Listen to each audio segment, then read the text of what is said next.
Bien, partiendo ahora del nacionalismo vasco, aquí tenéis en fotografía a su líder fundamentalmente, que es Sabino Arana.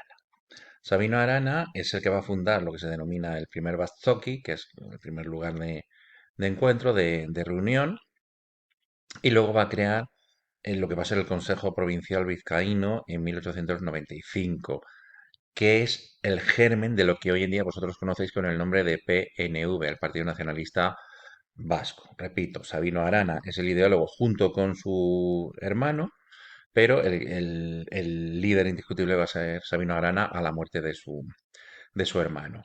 Se funda ese primer lugar de encuentro, que es el Bazzoki, que aquí tenéis una fotografía de la época, todavía se conserva.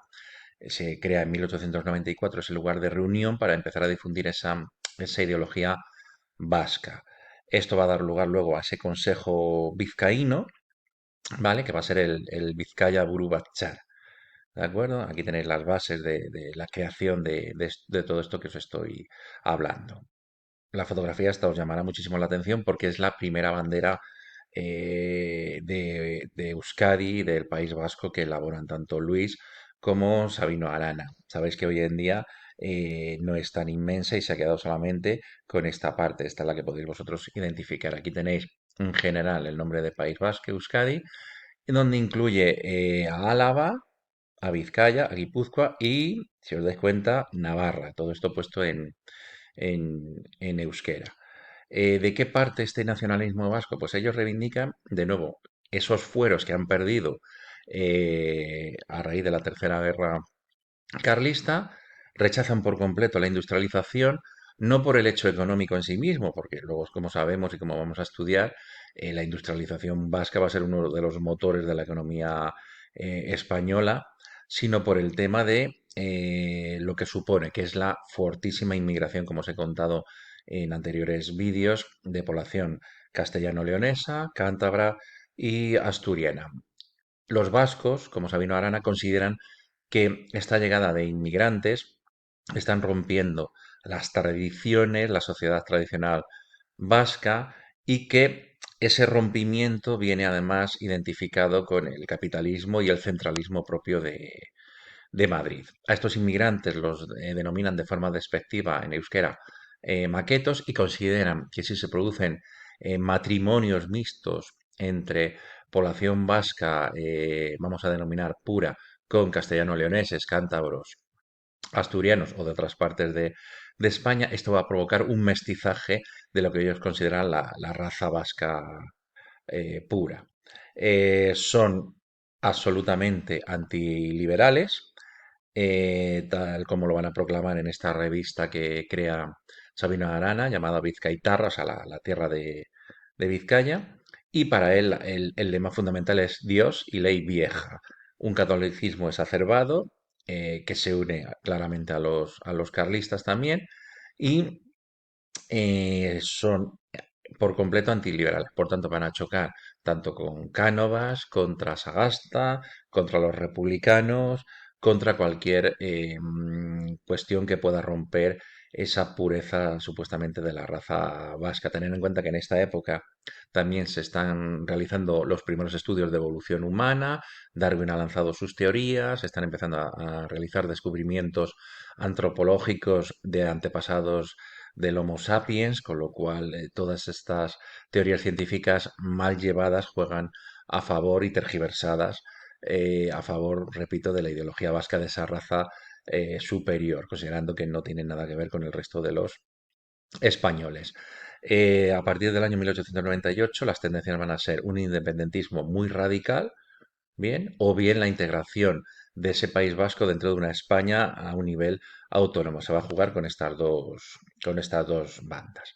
Aquí tenéis a Sabino Arana con su esposa y en esta PowerPoint os cuelgo, que os la colgaré también, vais a ver algunas de las frases atribuidas a Sabino Arana, tanto en lo que se refiere a lo que consideraba que era la raza vasca, lo que eran los españoles, lo que debía ser Euskadi e incluso la idea que tenía sobre las mujeres, que era claramente un misógino.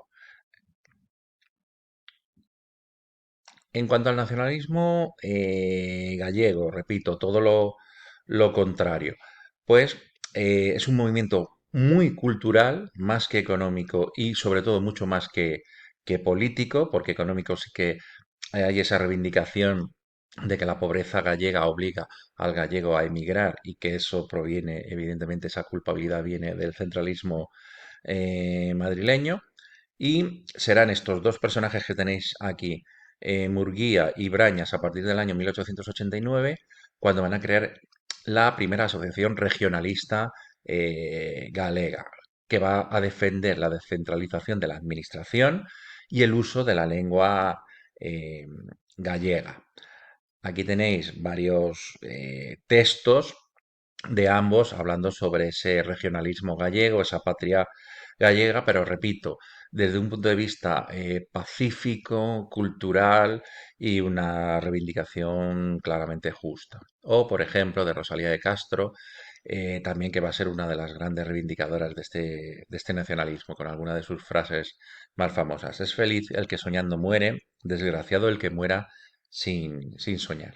En cuanto al nacionalismo Em, valenciano, pues no es tan reivindicativo como el catalán, va a la par del nacionalismo español, va a rechazar el nacionalismo catalán, se quieren diferenciar y quieren que se distinga que los valencianos tienen su propia historia, su propia cultura y su propia lengua que quieren diferenciar, repito, del catalán. Se va a crear asociaciones como Lorrat Penat, que aquí tenéis la sede. Y en el futuro pues habrá reivindicaciones como por ejemplo del famosísimo escritor Vicente Blasco Ibáñez, que va a formar parte de estas reivindicaciones nacionalistas valencianas, pero dentro del contexto español. En cuanto a los movimientos obreros y campesinos que van a surgir en todo este periodo, pues gracias a la ley de asociación de Sagasta, que os había hablado antes, van a poder surgir estos partidos políticos o sindicatos, que van a ser ideologías que están afines claramente a los obreros, a los campesinos, y que van a ser fundamentalmente el anarquismo y el socialismo. El anarquismo al principio va a tener más arraigo que el propio socialismo, sobre todo en la población campesina y ganadera más desprotegida, más pobre, y sobre todo en Andalucía y en Cataluña. Los anarquistas van a rechazar de plano cualquier tipo de participación en el juego del Parlamento y se van a basar en los atentados terroristas, la idea de la propaganda por el hecho, con lo cual en el momento que surgen en España, la cantidad de atentados terroristas se van a multiplicar. Por otro lado, en cambio, tenemos a este hombre, que es Pablo Iglesias, un tipógrafo madrileño, que en 1879 funda en la clandestinidad lo que va a ser el germen del Partido Socialista Obrero Español. Sigue los postulados de Marx y de Engels y apuestan por un marxismo tradicional donde se quite, se anule las clases sociales, desaparezca la propiedad privada y se establezca lo que es la dictadura del proletariado, o sea, que los propios obreros controlen la producción económica y a la propia sociedad. Una vez creado este partido político, repito, que es el Partido Socialista Obrero Español, el PSOE, se creará en 1888 lo que es el primer sindicato, que es la Unión General de Trabajadores, que va a reivindicar mejoras como, por ejemplo, una jornada de 8 horas laborables frente a la burrada de horas que había en ese momento, un salario mínimo, el descanso dominical y que se prohíba, por ejemplo, el trabajo infantil. Aquí le tenéis a Pablo Iglesias en alguno de sus discursos en distintas ciudades de España. Y como sabéis, como dato curioso, el Partido Socialista Obrero Español se creó en este restaurante famosísimo de Madrid, que es Casa Labra, que está por la zona de la calle Preciados, en pleno centro de Madrid. Por otro lado, en Andalucía, pues en Andalucía fundamentalmente lo que cuajó fue el anarquismo de Mijail Bakunin entre el campesinado y los ganaderos, con la idea de crear comunidades autónomas, autogestionadas, sin que haya una autoridad por encima de estas comunidades autónomas. Y en Cataluña el anarquismo, sobre todo, fue un anarquismo anarcosindicalista. O sea, se quería crear sindicatos y los sindicatos era la única posibilidad de organización social. No podía haber nada más por encima de ello. De esta manera, en 1911 se creará la CNT, la Confederación Nacional de los Trabajadores, que va a ser el sindicato anarquista más importante, que tendrá una larga trayectoria y que tendrá un papel importante luego, tanto en la época de Alfonso XIII como en la Segunda República y en la Guerra Civil Española. Repito para resumir, el anarquismo se va a basar fundamentalmente en dos zonas de España, Cataluña y Andalucía.